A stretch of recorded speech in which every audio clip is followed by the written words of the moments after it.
Bom dia, irmãos. Bom dia, Marcelo, Lange, meu amigo. Imagina, irmãos, eu convidei um grande amigo meu e a namorada dele, a Fátima, para vir aqui hoje para ouvir uma palavra sobre dízimo. Não sei quem foi que contou para o Zé Dilson que eu ia pregar isso hoje, e ele quase detonou minha mensagem.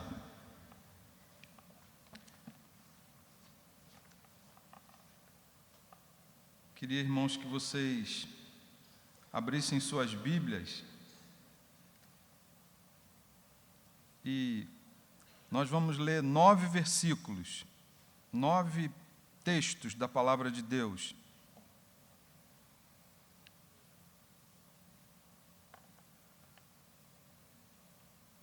O primeiro texto está em Ageu, capítulo 2, versículo 8. Ageu é um livro difícil de achar na Bíblia, porque é um livro pequenininho, que está lá no Velho Testamento. Ele está depois de Sofonias e antes de Zacarias. Quem conseguiu abrir Ageu, diz amém. Quem não conseguiu, ai de mim. Todo mundo conseguiu. Diz assim o texto, irmãos, de Ageu, capítulo 2, versículo 8. Minha é a prata, meu é o ouro, diz o Senhor dos Exércitos. De quem que é a prata e o ouro, irmãos? De quem é? Do Senhor, de Deus. O segundo texto é o texto que o pastor Zé Dilson já leu. Malaquias, capítulo 3. São só 2 livros na frente, algumas páginas só. Capítulo 3. E vamos ler o versículo 7 até o 10. Desde os dias de vossos pais. Todo mundo abriu? Desde os dias de vossos pais vos desviastes dos meus estatutos, e não os guardastes. Tornai-vos para mim, e eu me tornarei para vós. Vós outros, diz o Senhor dos Exércitos, mas vós dizeis, em que havemos de tornar? Versículo 8. Roubará o homem a Deus? Todavia, vós me roubais e dizeis, em que te roubamos? Nos dízimos e nas ofertas. Com maldição sois amaldiçoados, porque a mim me roubais, vós, a nação toda. O Senhor está falando para a nação de Israel. Mas esse texto é para nós hoje, irmãos. Trazei todos os dízimos à casa do tesouro, para que haja mantimento na minha casa, e provai-me nisto, diz o Senhor dos Exércitos. Irmãos, esse é o único texto em toda a Bíblia.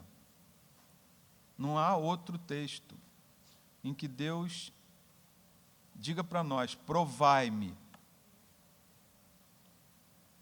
É o único texto. Se eu não vos abrir as janelas do céu. Só tem 2 textos na Bíblia que falam sobre janela do céu. Um é esse aqui, de Malaquias 8. E o outro é em Gênesis, quando Deus traz julgamento sobre a terra e abre as comportas do céu para trazer morte. Então, 2 textos só, um de morte e um de bênção sem medida. Se eu não vos abrir as janelas do céu e não derramar sobre vós bênção sem medida, por vossa causa repreenderei o devorador. Reverendo Zé Dilson já pregou sobre isso. Nem vou falar mais nada. Para que não vos consuma o fruto da terra, a vossa vide no campo não seja estéril diz o Senhor dos Exércitos, todas as nações vos chamarão felizes. Eu fico pensando na nossa nação, irmãos, nessa crise que nós estamos vivendo. Será que a crise que nós estamos vivendo não é porque nós temos sido infiéis nos dízimos e nas ofertas? Todas as nações vos chamarão felizes, porque vós sereis uma terra deleitosa, diz o Senhor dos Exércitos. Queria que os irmãos abrissem agora, no meio da Bíblia, Salmo 62, versículo 10.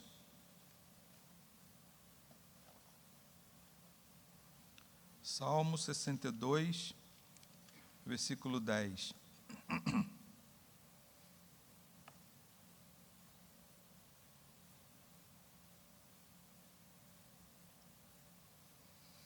Não confieis naquilo que extorquis, nem vos vanglorieis na rapina.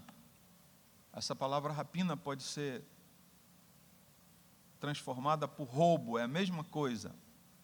Então, não confia naquilo que você extorque do outro, nem se vanglorie no roubo. Se as vossas riquezas prosperam, não ponhais nela o coração.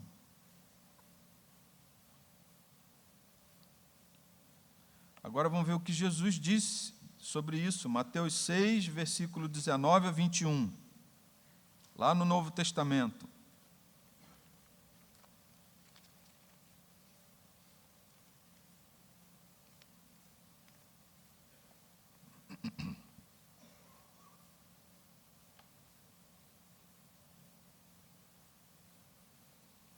Não acumuleis para vós outros tesouro sobre a terra, onde a traça e a ferrugem corroem, e onde os ladrões escavam e roubam.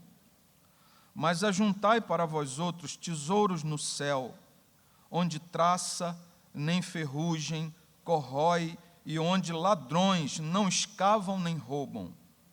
Porque onde está o teu tesouro, aí estará também o teu coração. Vamos repetir o versículo 21, irmãos. Mas vamos repetir falando nós mesmos. Porque onde está o meu tesouro, aí estará o meu coração. Vamos falar juntos? Porque onde está o meu tesouro, aí estará também o meu coração. Versículo 24, irmãos, agora, desse mesmo texto. Ninguém pode servir a dois senhores, porque ou há de aborrecer-se de um e amar o outro, ou se devotará a um e desprezará o outro. Não podeis servir a Deus e às riquezas. O que Jesus está dizendo é: onde é que você tem posto o seu coração? O seu coração está nas riquezas, que alguém pode roubar, que pode acabar, ou o seu coração está no céu? Ninguém pode servir a dois senhores, porque ou há de aborrecer-se de um e amar ao outro, ou se devotará a um e desprezará o outro. Não podeis servir a Deus e às riquezas. Parece, irmãos, nesse texto que as riquezas fazem um contraste a Deus. Agora, queria que vocês abrissem em Provérbios, versículo 11, 24 a 25. Provérbios 11. Esse aqui, eu tenho um carinho especial por esse texto.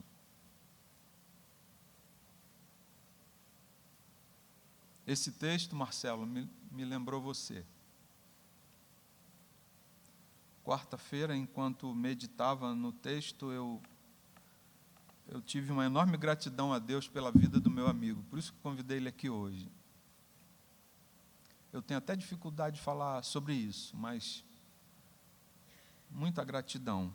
E quando eu li esse texto aqui na quarta-feira, meu coração se alegrou, eu lembrei dele, eu saí, eu sei que ele gosta de churrasco, comprei uma picanha, liguei para a casa dele, falei, eu vim aqui te entregar porque eu sou grato a Deus por sua vida.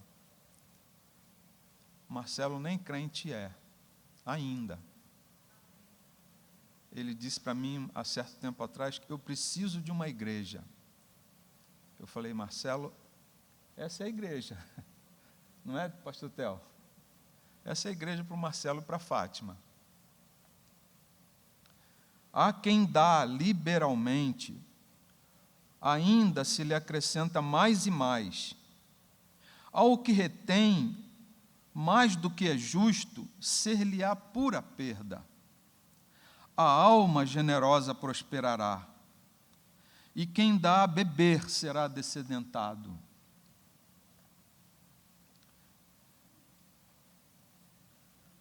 No versículo 28, aí na frente, irmãos, diz assim: quem confia nas suas riquezas cairá, mas os justos reverdecerão como a folhagem. Eu gosto dessa tradução aqui. Quem confia em suas riquezas cairá, mas os justos reverdecerão como a folhagem. Vamos para Timóteo agora, irmãos. Timóteo, capítulo 6, versículo 10.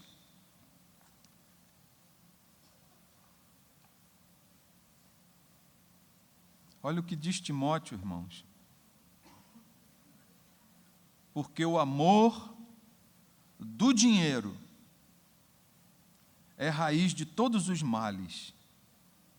E alguns nessa cobiça se desviaram da fé e a si mesmos se atormentaram com muitas dores. Aqui está falando, irmãos, de crente. Aliás, tem gente que pensa que a Bíblia é um livro escrito para o mundo. Eu não concordo. A Bíblia é escrito para crente. E aqui diz que o amor do dinheiro é a raiz de todos os males. E alguns crentes, nessa cobiça, se desviaram da fé e a si mesmos se atormentaram com muitas dores. Agora, irmãos, o último versículo, que está em Hebreus, capítulo 13, versículo 5 e 6. Esse é o meu preferido do Novo Testamento, sobre esse assunto.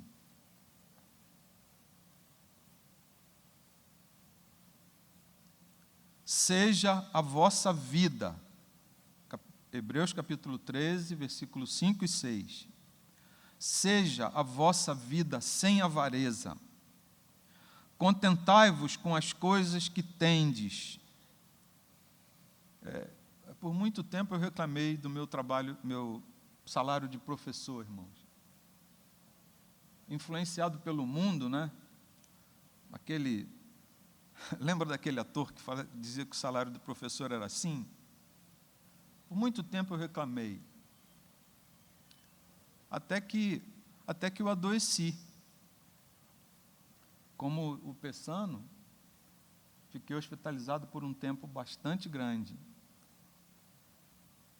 E aquele salário que eu dizia que era assim, caía na conta todo mês. Direitinho. Seja a vossa vida sem avareza. Contentai-vos com as coisas que tendes. Sabe o que é contentai-vos, irmãos? É o teu continente está cheio, satisfeito. Fique satisfeito com o que você tem e agradeça a Deus pelo que você tem. Porque Ele tem dito, Ele quem, irmãos? Quem que tem dito? Deus tem dito: de maneira alguma te deixarei, nunca jamais te abandonarei. Assim, versículo 6, afirmemos confiantemente: o Senhor é o meu auxílio, não temerei. Que me poderá fazer o homem? Vamos falar junto, irmãos? O versículo 6. Assim, afirmemos confiantemente: o Senhor é o meu auxílio, não temerei. Que me poderá fazer o homem?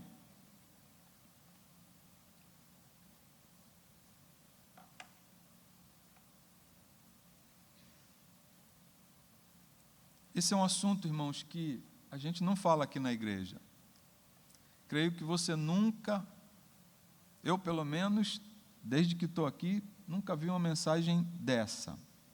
A única mensagem que eu vi sobre um assunto parecido foi o pastor Josué, no ano 2000,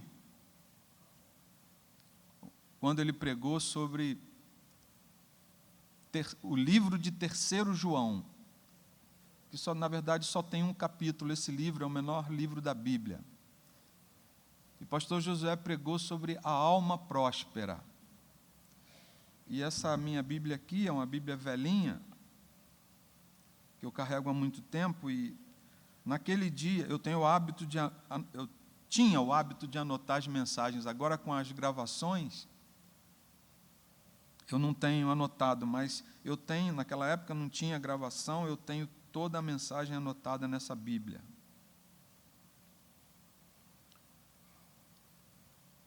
O princípio de dar e se doar para o Senhor. Lutero disse, irmãos, que a conversão de um indivíduo se dá pela conversão da mente, do coração e do bolso. Muitas vezes a gente converte a mente, converte o coração, mas o bolso continua no mundo. O Senhor Jesus tratou da questão das riquezas em vários textos da palavra de Deus. Tem muitos textos onde ele fala de dinheiro. Dinheiro é sempre um problema para cada um de nós. E ele trata da questão do dinheiro dizendo que o dinheiro tem a sua parte iníqua.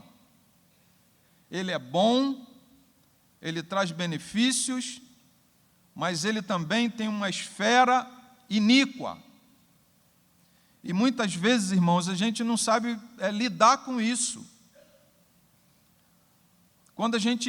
Nós que somos cristãos, quando a gente quer testar o caráter de qualquer coisa na nossa vida, a maneira de testar esse caráter era só fazer uma pergunta. A gente precisa se perguntar se aquilo nos conduz para perto ou para longe de Deus. Qualquer coisa na sua vida, qualquer coisa que entrar em contato com a sua vida, a pergunta deve ser: isso me conduz para junto ou para longe de Deus? Invariavelmente, o dinheiro nos conduz para longe do Senhor. E o modo de lidar com o dinheiro, o modo cristão de lidar com o dinheiro é totalmente diferente do modo do mundo lidar com o dinheiro.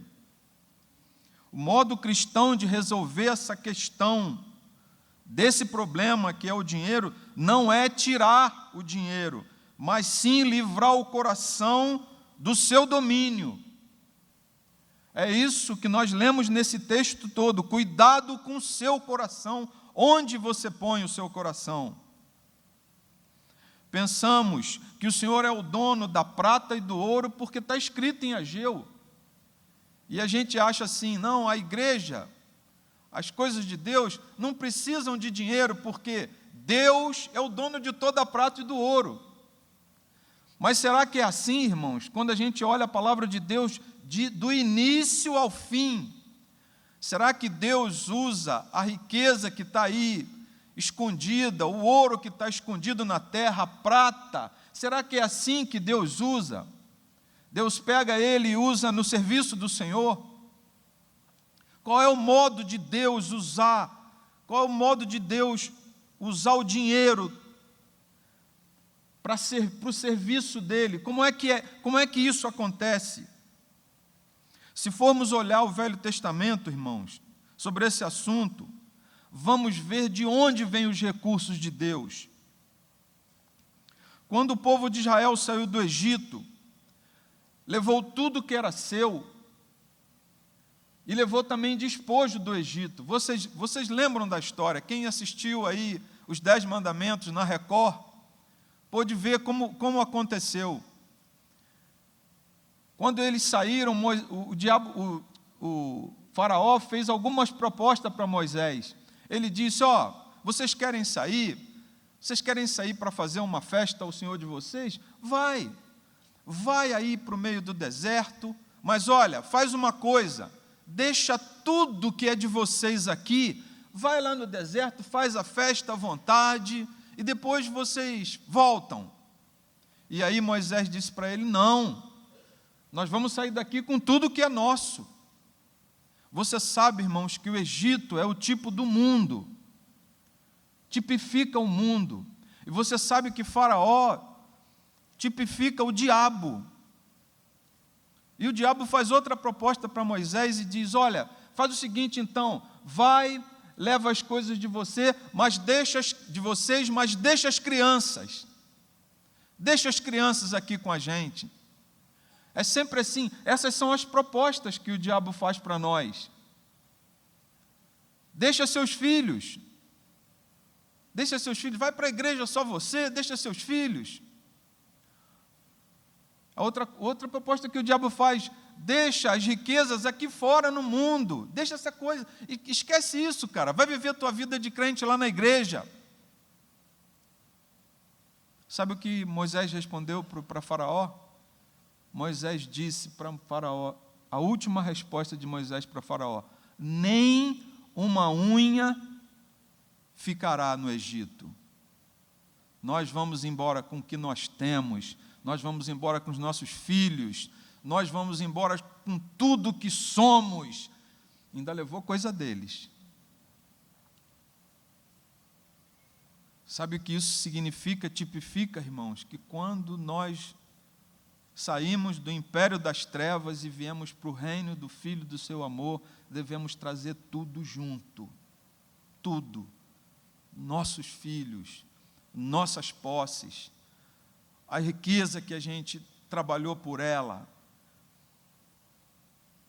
Tudo devemos trazer para o reino. O tabernáculo, irmãos, construído no deserto, tem uma imagem dele aí que eu captei na internet, representava a presença de Deus no meio do seu povo. E eu queria que a gente abrisse em Êxodo 25,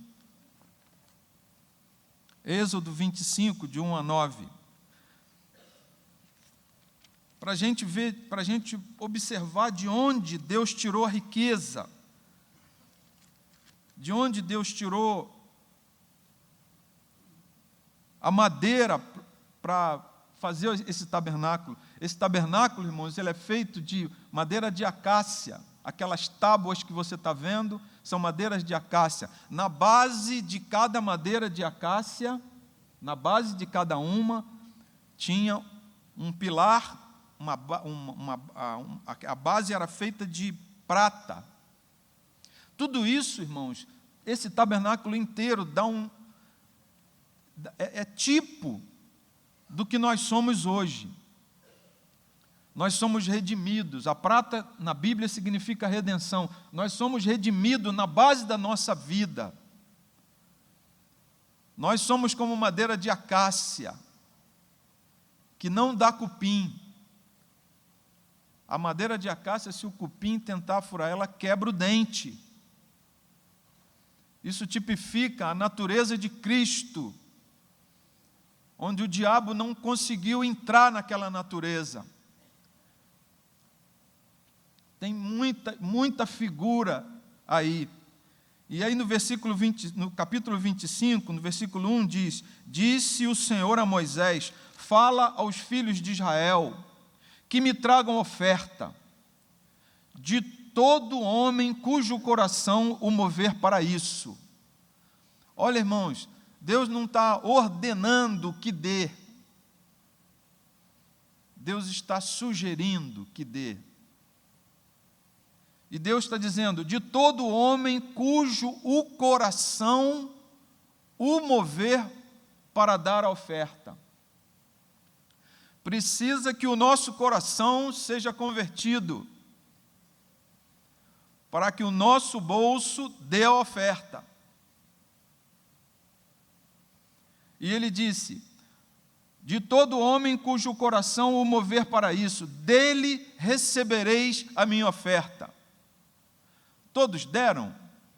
Eu não sei, irmãos. Mas eu sei que o tabernáculo foi construído com ofertas de quem? De quem, irmãos? Do povo de Deus. Deus é o dono do ouro e da prata. Mas o tabernáculo foi construído pela oferta do povo de Deus. Esta é a oferta que dele recebereis. Está aqui no versículo 3. Ouro, prata e bronze. E estofo azul, e púrpura, e carmesim, e linho fino, e pelos de cabra, e peles de carneiro, tintas de vermelho, peles de animais marinhos e madeira de acácia. Onde conseguiu madeira de acácia, irmãos? Alguém caminhou com um machado nas costas, voluntariamente, porque o seu coração mandou, foi até a floresta, cortou a árvore e levou para construir o santuário. Trabalho voluntário. Eu perguntei ao Tony. O Tony, na verdade, é a pessoa que eu conheço há mais tempo aqui. O Tony foi meu paciente quando chegou do Líbano. Ele era um menino, Tony Selvan. Ele é libanês. Eu perguntei ao Tony, como é a madeira de acácia? Aí ele abriu um sorriso, abriu os olhos e ele falou, eu já subi nas montanhas do Líbano, na minha terra, e lá eu vi árvore de madeira de acácia mais antiga do que o tempo de Cristo. É uma árvore maravilhosa, ela cresce debaixo das piores intempéries do tempo. Tony disse que no lugar onde ela cresce é frio, venta muito, e ela demora muito tempo para crescer. Debaixo daquela situação de ventos e frio e atmosfera ruim, aquela árvore vai crescendo devagarzinho, lentamente. E ela vai crescendo e a sua fibra, a fibra da madeira é uma fibra dura, resistente a toda e qualquer intempérie, irmãos. Isso fala, irmãos, da natureza do cristão, da luta que nós temos espirituais, da luta que nós temos para não ser dominado por dinheiro, não ser dominado por riqueza, para ter um coração generoso para as coisas de Deus. Isso fala dessa nossa natureza que cresce devagar, é no dia a dia mesmo, irmãos. A transformação produzida por Deus na nossa vida, ela é diária, é todo dia e é para sempre. Enquanto estivermos vivos, enquanto estivermos aqui, estaremos lutando. A Bíblia diz isso.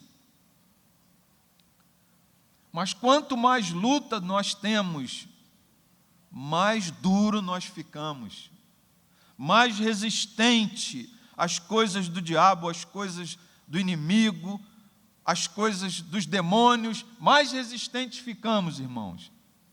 Quanto menos luta, quanto mais uma vida frouxa, menos a gente está preparado para lidar com as coisas difíceis da vida, irmãos. Eu li um trabalho que nos últimos 20 anos, a riqueza dos americanos dobrou quase 4 vezes. mas as ofertas na igreja diminuíram mais de 3 vezes.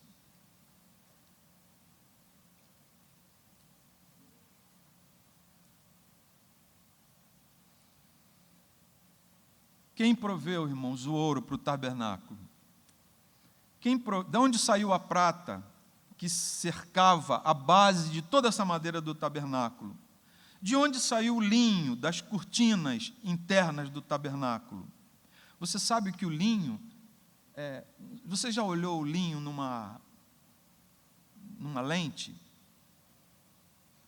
É um tecido feito de trama horizontal e urdidura vertical. Se você olhar o linho, o tecido do linho, ele é quadradinho na sua trama e urdidura. Você sabe o que isso tipifica, irmãos? Tipifica que nós nos relacionamos horizontalmente, mas nos relacionamos verticalmente também. Esse é o povo de Deus. Ele não abre mão de relacionamentos verticais. Não abre mão. Não abro mão das minhas amizades, dos meus amigos, mas não abro mão do meu relacionamento com meu Deus. De onde saiu o linho? De onde saiu o bronze para as bacias, aquelas bacias que estão ali no início do tabernáculo? De onde saiu o bronze para o altar do sacrifício? De onde saiu o ouro, irmãos, da Arca de Aliança? Você sabe que a Arca da Aliança tinha mais ou menos 1,5 metro por 69 de largura. E ela era feita de madeira de acácia por dentro, tipificando a natureza humana de Cristo, revestida de ouro por fora, tipificando a natureza divina de Deus. De onde saiu o ouro, irmãos? De onde saiu, irmãos? Não, irmãos, saiu do povo de Deus. O povo de Deus deu suas joias para fazer isso aí. Deram também suas joias para fazer um bezerro de ouro, que foi um desperdício. Muitas vezes, irmãos, pegamos as nossas coisas preciosas e construímos um bezerro de ouro. Se nós tivéssemos vivido, irmãos, no tempo do Velho Testamento, eu e você poderíamos calcular imediatamente a quantidade de dinheiro dedicado ao santuário. A gente pensa, não, Deus é o dono da prata e do ouro. Eu não preciso ofertar para a igreja. Aliás, eu sou pobre demais para ofertar para a igreja. Ninguém é pobre demais que não tenha o que dar. Ninguém aqui dentro, irmãos, é pobre demais só para receber. Ninguém. Ninguém. Todos podemos ofertar. Todos. Se nós tivéssemos vivido naquele tempo, a gente poderia saber exatamente todo o dinheiro que era dedicado ao santuário.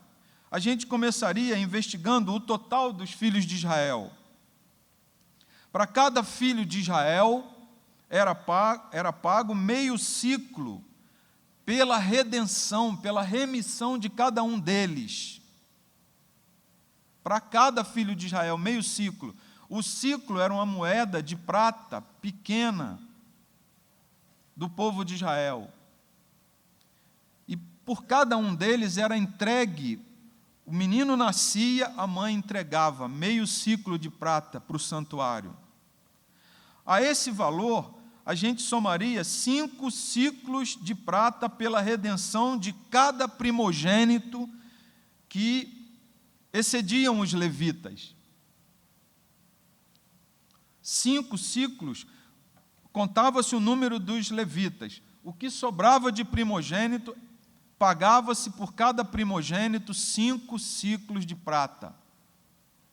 Por quê, irmãos? Quem lembra da história?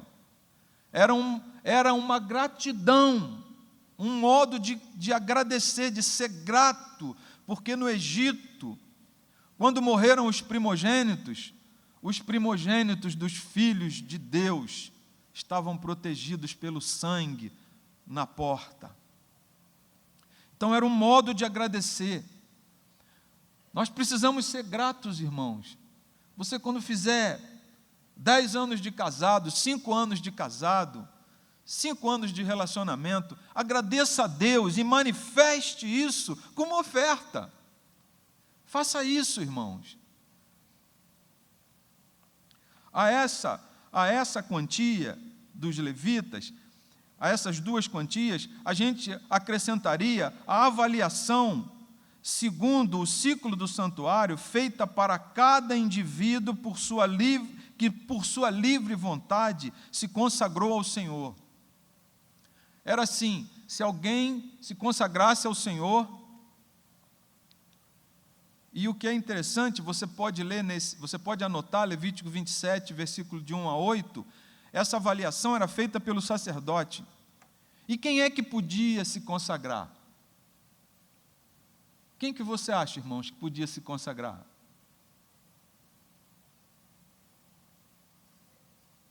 Quem, irmãos? Não estou ouvindo. Os homens. Era isso? Quem podia se consagrar ao Senhor, irmãos? Os homens. O que você falou? Todos.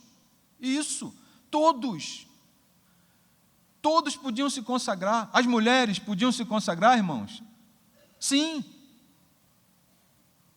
As crianças podiam se consagrar, irmãos? Sim. Irmãos, e se fosse criança que está mamando ainda, podia se consagrar? Podia, irmãos? Sim. Você pode ler esse texto. Todos podiam se consagrar ao Senhor. E aqueles que se consagrassem,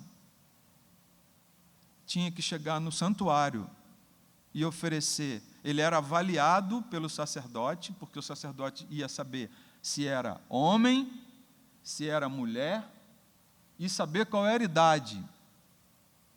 E aqueles que pagavam mais caro, que o preço variava o valor dessa oferta variava de 3 a 50 ciclos. E o preço mais alto era na idade de 20, eram os homens na idade de 20 a 50 anos. Por quê, irmãos? Essa avaliação era feita de acordo com a capacidade de ir à guerra. E aqueles que tinham maior capacidade de ir à guerra, possivelmente eram aqueles que tinham a maior capacidade de trabalhar e conseguir e pagar os 50 ciclos de prata. Para as crianças, eram 3 ciclos. Mas todos podiam se consagrar. Ou seja, irmãos, a soma desses valores seria igual à reserva da riqueza do tesouro de Deus. Qual era a soma dos valores? A soma de Levítico 2, capítulo 7, de Números 3, Levítico 27, número 3 e Levítico 27 também. Era a soma da riqueza total que era entregue ao santuário. Ou seja, irmãos, a reserva da riqueza do tesouro de Deus era baseada no número de pessoas consagradas a Ele. Então, irmãos, onde está o dinheiro de Deus? Onde está o dinheiro de Deus? Onde está, irmãos? Vou bater no lugar onde está o dinheiro de Deus. Está na minha conta, está no meu bolso, está nas coisas que eu possuo. Deus é o dono do ouro e da prata, mas o dinheiro da igreja, do santuário, utilizado no santuário, está aqui, está no seu e no meu bolso. É isso que a palavra de Deus ensina. Os recursos da igreja de Deus estão na vida, no bolso e na conta dos servos de Deus. Pensando assim, irmãos, o modo como a gente gasta o dinheiro da gente é algo espiritual. Eu posso esconder de vocês, irmãos, o cristão que eu sou. Posso ser um cristão relapso, posso ser um cristão escondido, posso ser um cristão que aqui prega uma coisa, lá fora faz outra, mas tem uma coisa que eu não posso esconder de ninguém, porque o meu talão de cheque conta a história da minha vida e da tua. O seu histórico lá no banco conta como você gasta o seu dinheiro. E o modo como a gente gasta o dinheiro, o nosso dinheiro, o dinheiro que você ganha com o seu trabalho, é algo espiritual, irmãos. Em Levítico capítulo 8, a palavra de Deus nos ensina, irmãos, sobre a consagração. E é algo que a gente devia um dia pregar só sobre isso, irmãos. Chamaram lá os Arão e seus filhos. Sacrificaram 3 cordeiros. No último cordeiro era o cordeiro da consagração. Cortaram o pescoço do cordeiro, o sangue foi derramado sobre o altar. Moisés pegou o dedo indicador, colocou no sangue do cordeiro. Pediu que Arão esticasse as suas mãos. Colocou uma gota de sangue no dedão do pé direito. Colocou uma gota de sangue no polegar da mão direita. E colocou uma gota de sangue na ponta da sua orelha direita. Que sentido que tem isso, irmãos? O sentido de que de hoje em diante, consagrado ao Senhor, os caminhos pelo qual eu vou andar tem que ser caminhos diferentes do que eu andava antes. O que significa o sangue no polegar, irmãos? Significa que o que eu vou fazer de hoje em diante, do momento em que sou consagrado, é diferente do que eu vinha fazendo antes. E no ouvido, irmãos, o sangue no ouvido tipifica de que não vou dar mais ouvido a determinadas coisas que eu dava no passado. Sobre o meu ouvido tem sangue. Sobre o meu fazer, sobre o meu trabalho diário tem sangue. E sobre os caminhos por onde eu ando tem sangue. Um sangue foi derramado. Mas tinha mais, irmãos. Moisés mandou ele esticar a mão, mandou Arão esticar a mão. E falou, agora você vai ser consagrado. E foi colocando na mão dele, colocou a gordura das entranhas do cordeiro, que a Bíblia chama de redenho. Colocou o fígado, com toda a gordura do fígado. Colocou um bolo asmo. Colocou um pão azeitado e colocou uma obreia, que é, na verdade, uma massa fina, de modo que a mão de Arão ficou tão cheia, que ele ficava se equilibrando para segurar tudo aquilo. O que isso tipifica, irmãos?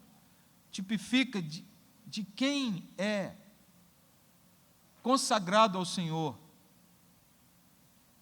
Está com o seu tempo todo ocupado. Está ocupado com o quê, irmãos? Com as coisas do Cordeiro. Você está no seu trabalho, mas você está ocupado com as coisas do Cordeiro. Frequentemente, irmãos, eu sou chamado por conta do meu trabalho, e isso é uma bênção. Sou chamado para atender as pessoas em casa. Às vezes por idade, às vezes por doença. E eu já tive a oportunidade de entrar em muitas casas, alguns palácios. Lá em Provérbios diz que o geco, você pode pegar ele com a mão, mas ele está dentro até dos palácios. E eu fui procurar saber o que é geco. Geco é lagartixa, irmãos. A lagartixa, ela está em todo lugar. E eu tenho entrado nessas casas. E há um tempo atrás, eu tratei de um homem que ele já morreu. Ele era um dos homens mais ricos do Rio de Janeiro, talvez do Brasil. E ele era meu cliente e graças a Deus, né? Deus é tão bom mandar um homem tão rico para tratar comigo, porque ele não tinha problema de dinheiro. Só que ele pegou um câncer de próstata terminal. E ele morava ali em Botafogo, numa cobertura, era uma coisa assim espetacular. E ele me telefonou e disse: preciso que você venha me atender, eu não tenho condição de sair daqui. E logo que ele me convidou, eu fiquei pensando, é uma oportunidade de pregar o Evangelho para ele. E comecei a orar: Senhor, transmite vida com as palavras que vou dizer para ele. Enche o meu coração. Talvez seja a última oportunidade que ele tenha de ouvir o Evangelho. Me enche, me transforma, tem misericórdia de mim, Senhor. O Senhor sabe que eu sou iníquo, pecador, mas o Senhor se revela para ele na conversa que nós vamos ter. E eu fui para lá, e peguei uma Bíblia, e falei: vou dar essa Bíblia de presente para ele. Levei a Bíblia, e quando eu entrei, saltei do elevador, o elevador dele, a porta era trancada com uma chave, de modo que só se alguém abrisse, você podia entrar na casa dele. E quando abria, você já estava dentro da cobertura. E avisei o porteiro avisou lá em cima, e quando o elevador parou, a empregada abriu a porta, e eu entrei com meus apetrechos e com a Bíblia na mão, e ela falou assim: não fale de Bíblia com ele. Ele vai botar o senhor daqui para fora. Aí eu falei: mas por quê? Ela falou: porque eu sou crente, eu tento falar e é um problema. Eu falei: tá bom. Entrei, sentei, comecei a conversar com ele, ele começou a falar de morte. Que ele estava preparado para morrer, que ele não tinha medo de morrer, não sei o quê. Eu falei: bem, o senhor está falando sobre morte, me deu a oportunidade de eu falar para o senhor sobre vida.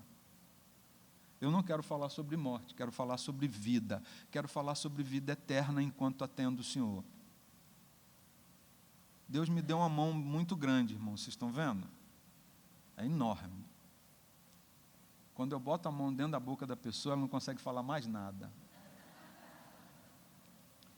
E eu tenho outra técnica. Eu boto esse braço aqui, na testa do indivíduo, de modo que ele não pode se mexer.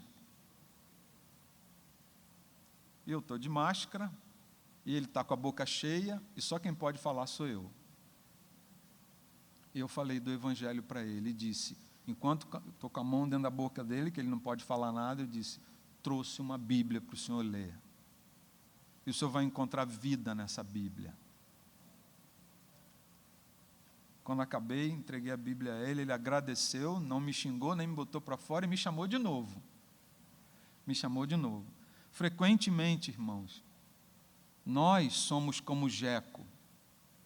Deus coloca a gente em lugares onde só nós podemos entrar. Agora eu estou atendendo uma senhora. Ela é parente de alguém aqui na igreja. Ela é muito rica também. Mora em Copacabana. E ela está com câncer já há algum tempo. E eu tenho atendido ela em casa. Outro dia eu estava conversando com o Fernando sobre isso. Primeira vez que eu tentei falar do Evangelho para ela, ela cortou o assunto. Não quero ouvir sobre isso. E eu venho atendendo e sempre tentando falar, e ela cortando. Na última vez, agora, semana retrasada, eu fui atendê-la em casa.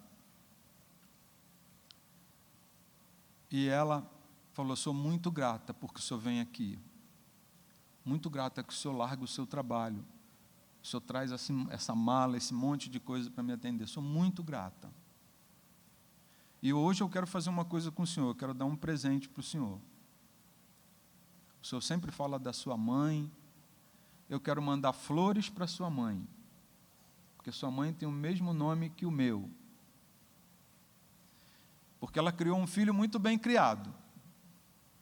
E depois ela falou assim, agora eu quero pagar a consulta ao senhor dobrada. O que o senhor me cobra para vir aqui, eu vou dar em dobro. Aí, ela pediu que eu preenchesse o cheque, que ela não tem mais muita condição de preencher. Preenche no dobro. Eu falei, a senhora não precisa fazer isso. Não, mas eu quero que o senhor preencha no dobro. Eu preenchi o dobro. Dei para ela assinar o cheque, com muita dificuldade. E eu falei, bem, agora que a senhora me deu um presente, me deu o direito de dar um presente para a senhora. Ela perguntou, que presente? Eu quero fazer uma oração com a senhora. Quero pedir a Deus pela senhora, pela sua vida. E falei, gostaria muito que a sua empregada estivesse aqui. Ela falou, chama a Maria. Chamei a Maria. E aí, minha surpresa, a Maria, serva do Senhor. Está um jeco lá dentro da casa da minha paciente.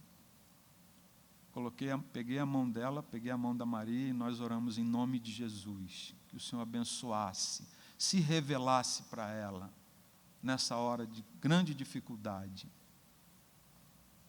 Ela chorou, irmãos, enquanto a gente orava. Nunca quis aceitar o Evangelho, mas chorou. Consagração, irmãos, significa mãos cheias. Você está com a sua mente, com o seu coração, com o seu fazer e com o seu caminhar ocupado com as coisas de Deus. Precisamos ser fiéis, irmãos, com a gente mesmo. Precisamos ser fiéis com o nosso Senhor. Sermos fiéis dando a nossa vida e os nossos recursos para que nada falte na casa de Deus. Não seja infiel, irmãos. Estou falando isso, irmãos, falando para mim também. Não ser infiel. Essa é uma mensagem, irmãos. Meu amigo Marcelo e minha amiga Fátima vieram aqui. A Fátima também é minha paciente. Essa mensagem não é para eles, irmãos. Essa mensagem é para nós. Tudo que estou falando aqui é para nós.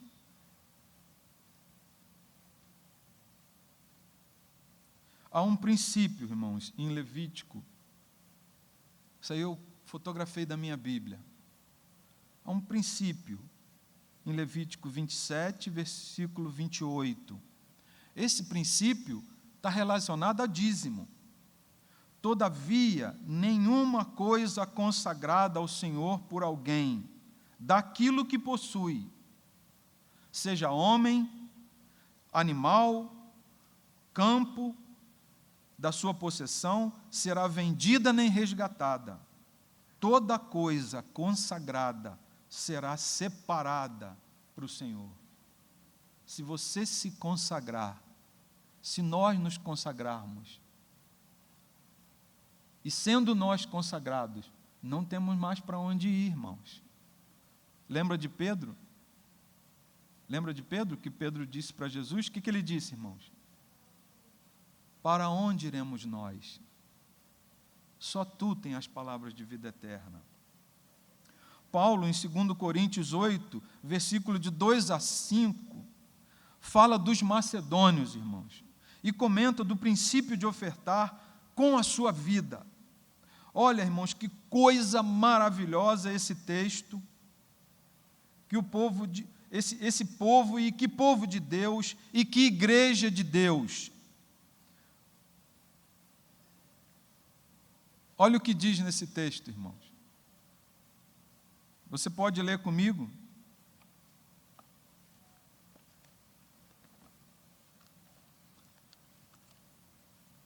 Segundo Coríntios, capítulo 8, versículo de 2 a 5. Porque no meio de muita prova de tribulação, manifestaram abundância de alegria, e a profunda pobreza deles superabundou em grande riqueza da sua generosidade. Irmãos, nós estamos falando de gente pobre, uma igreja pobre, uma igreja que não tinha dinheiro, uma igreja que não tinha de onde tirar. Ele disse, porque no meio de muita prova de tribulação, manifestaram abundância de alegria, e a profunda pobreza deles superabundou em grande riqueza da sua generosidade. Porque eles, Paulo dizendo, testemunho eu, na medida de suas posses, e mesmo acima delas, se mostraram voluntários, pedindo-nos com muitos rogos a graça. Olha a palavra que Paulo usa, irmãos. A graça de participarem da assistência aos santos. Gente pobre, gente sem dinheiro, gente com dificuldade, pedindo a Paulo, queremos ajudar os que estão necessitados. Queremos ajudar.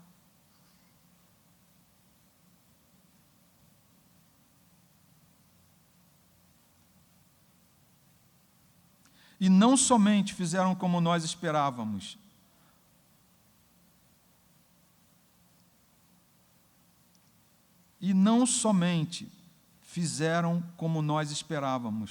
mas deram-se a si mesmos, primeiro ao Senhor, depois a nós, pela vontade de Deus. A oferta deles, irmãos, levava a pessoa deles.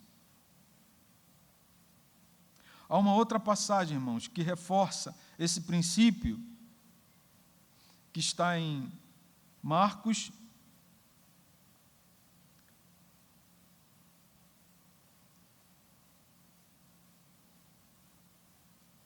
capítulo 12, versículo de 41 a 44. Queria que os irmãos abrissem aí. Marcos, capítulo 12,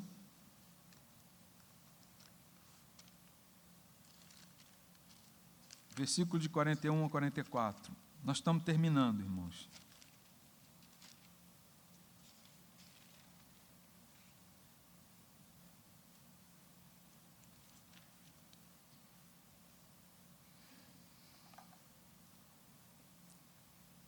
Jesus, assentado diante do gasofilácio, observava como o povo lançava ali o dinheiro. Ora, muitos ricos depositavam grandes quantias. Jesus sentado ali. Aqui a gente não tem gasofilácio, devia ter. A gente tem um lá embutido na parede, ó. Mas lá no templo era colocado assim, meio que no meio, e Jesus ficou sentado ali observando. Ora, muitos ricos depositavam grandes quantias. Vindo, porém, uma viúva pobre, depositou 2 pequenas moedas, correspondentes a 1 quadrante. Eu vou mostrar daqui a pouco a foto dessas moedas. Essa mulher pobre depositou 2 pequenas moedas. Quando ela fez isso, irmãos, o coração de Deus bateu mais forte. Jesus parou, chamou todos os discípulos e apontou para a mulher e disse: em verdade vos digo que essa viúva pobre depositou no gasofilácio mais do que fizeram todos os ofertantes. Olha, irmãos, como a cabeça de Deus é diferente. Olha como Deus vê diferente. Aqui, quando você lê qualquer coisa que Jesus diz ou faz, irmãos, você está vendo o padrão do céu. Está vendo Deus falar.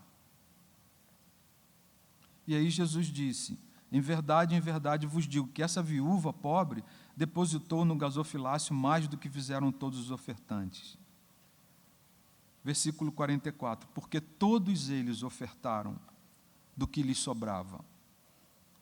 Ela, porém, da sua pobreza, deu tudo quanto possuía, todo o seu sustento.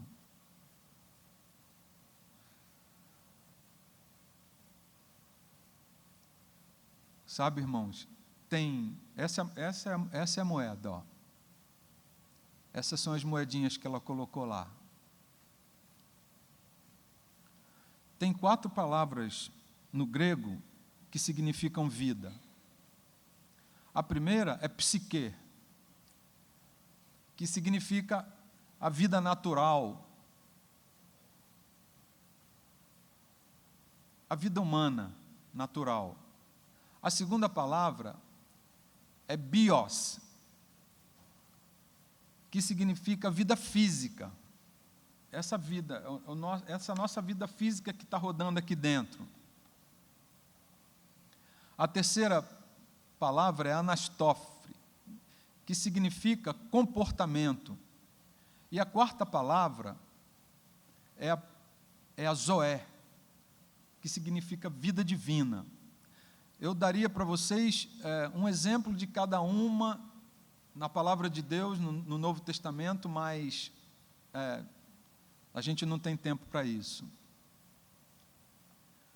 O que Jesus está dizendo aqui, e a palavra que ele utilizou, e que está escrito no Velho Testamento, no Novo Testamento, e eu copiei para vocês essa palavra, copiei de um Novo Testamento em grego que eu tenho, porque todos eles ofertaram o que lhes sobrava.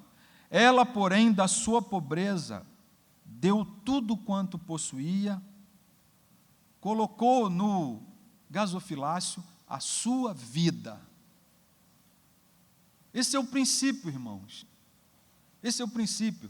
Se você é igual a mim, toda vez que tem que escrever o cheque do dízimo, ou tem que pegar o dinheiro do bolso para dar oferta, você fica pensando nas suas contas do mês, você fica pensando na sua planilha, você fica pensando na sua organização, e você fica pensando, se eu colocar esse dinheiro lá, o que vai acontecer com as minhas contas no fim do mês? Se você é igual a mim, você deve lidar com essa dificuldade todo mês. Mas sabe o que Deus quer de cada um de nós, irmãos?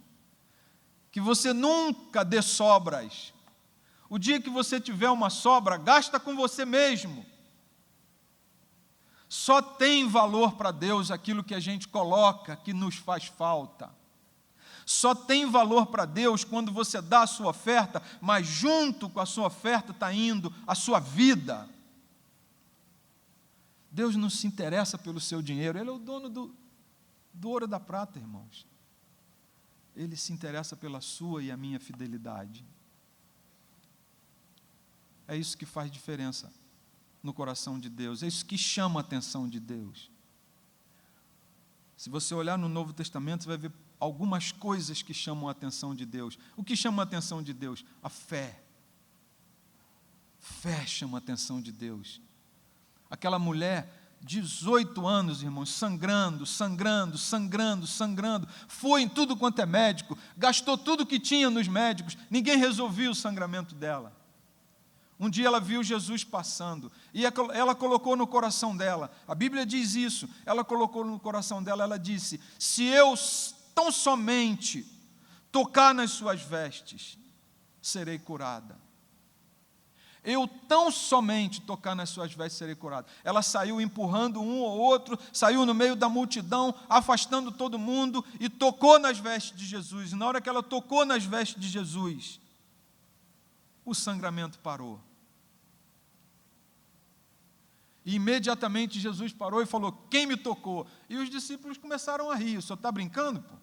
Nós estamos apertados aqui no meio dessa multidão, o senhor pergunta quem me tocou? E ele disse, não, de mim saiu virtude. E elogiou aquela mulher, irmãos. A tua fé te curou. Uma outra vez, irmãos, ele ele está conversando com os discípulos, e uma mulher chega para ele e diz: Senhor, eu não sou judia, eu sou samaritana, mas eu quero receber bênção vinda de ti. E o Senhor falou: negativo, a gente não pode tirar da boca dos filhos e dar para os cachorrinhos. Jesus foi duro com ela, irmãos. Jesus disse: eu não posso tirar dos filhos de Israel e dar para você, que é uma gentia. Eu não posso fazer isso. E ela disse assim: mas os cachorrinhos comem das migalhas que caem da mesa dos seus donos. Jesus disse: mulher, grande é a tua fé. Aquilo chamou a atenção do Senhor, irmãos. Tem coisas que chamam a atenção do Senhor. Chamam a atenção do Senhor quando você põe a sua oferta e ela te faz falta. Quando você põe a sua oferta e junto daquela oferta vai a sua vida, vai o seu trabalho do dia a dia, vai a sua luta. Sabe, irmãos, eu já quis várias vezes chegar aqui e contar o meu testemunho de... fez 6 anos agora em fevereiro que eu fui internado como o Pessano. Eu estive lá conversando com o Pessano no hospital e falei: Jorge, Deus vai te tirar daqui, mas saia daqui com óculos. E nesse óculos tem que ter as lentes da gratidão. Saia daqui assim.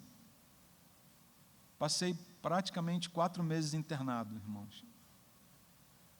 No início, na UTI, desenganado.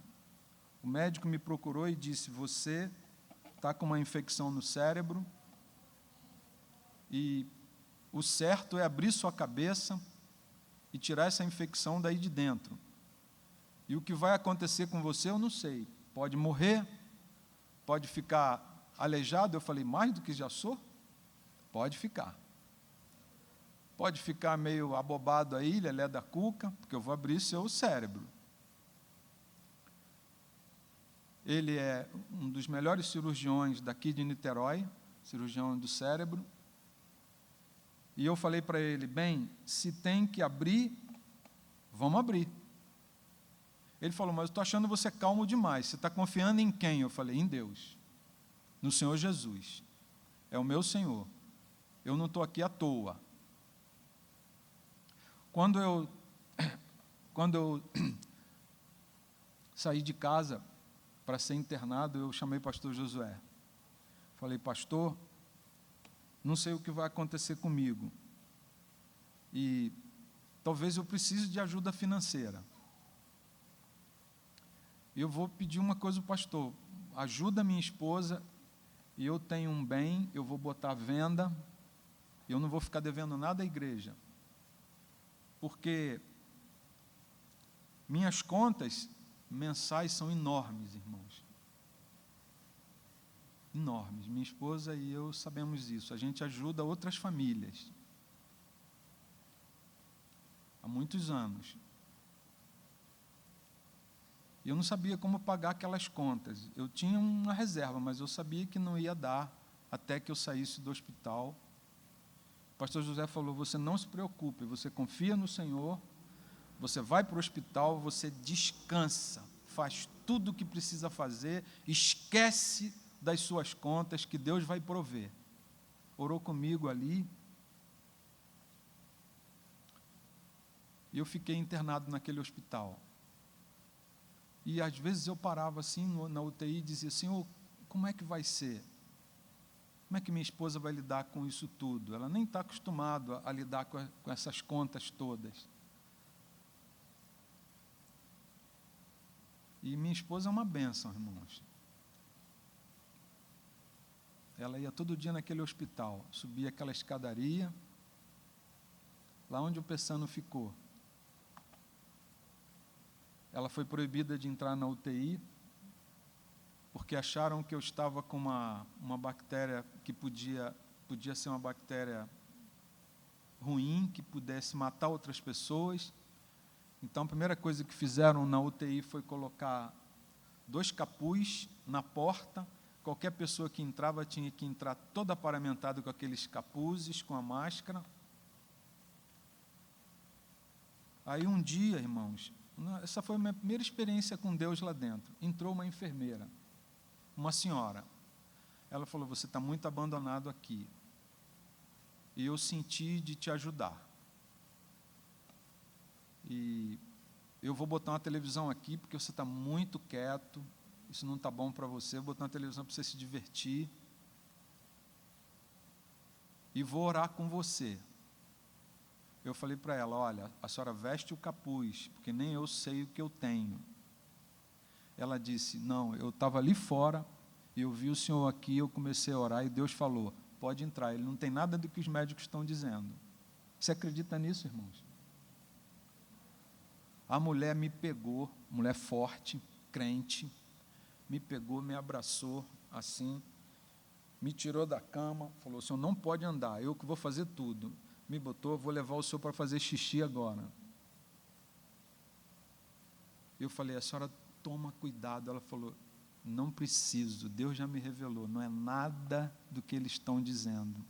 Eu tenho 50 anos aqui dentro, e Deus me fala. Você acredita nisso? Acredita, pastor Zé Dilson? Acredita, pastor Theo? Foi a primeira experiência que eu tive com Deus. E eu fiquei pensando ali, irmãos, como vai fazer para pagar as contas? Como vai fazer para pagar as contas? Meus clientes que eu estava atendendo, estava em fase de terminar os trabalhos. Aí Deus levantou meu amigo Marcelo Lange, que está ali, que nem crente é, irmãos, com a generosidade dele. Foi lá, atendeu meus pacientes, terminou meus trabalhos, recebeu o dinheiro e não ficou com um tostão. Nunca quis receber. Deus que te levantou, Marcelo. Isso é uma bênção na minha vida. Viu, Fátima? Esse menino é um menino generoso.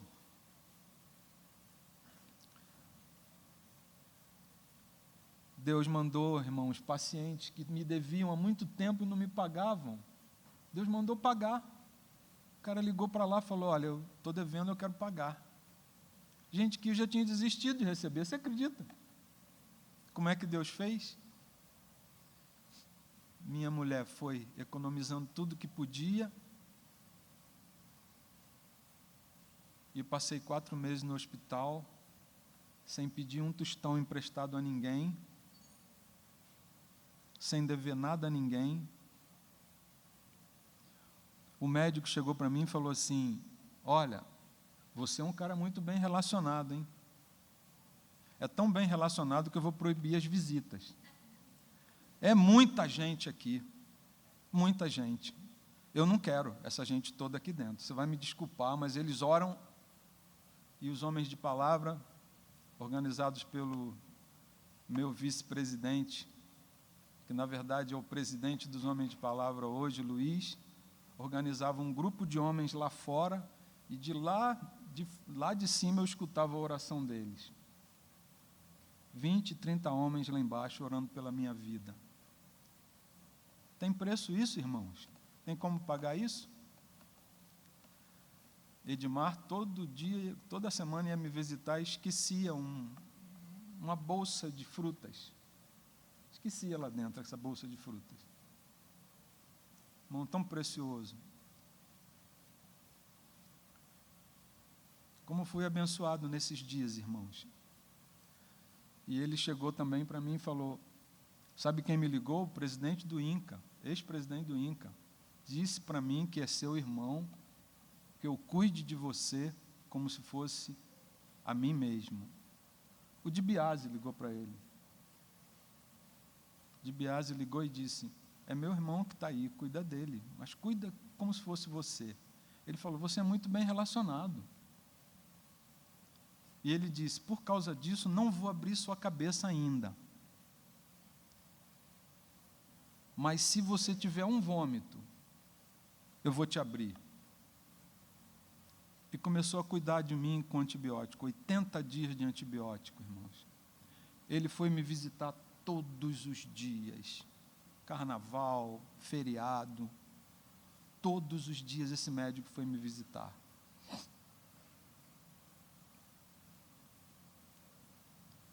Eu chego na casa da minha mãe, irmãos, ela tem 90 anos de idade, e ela pergunta: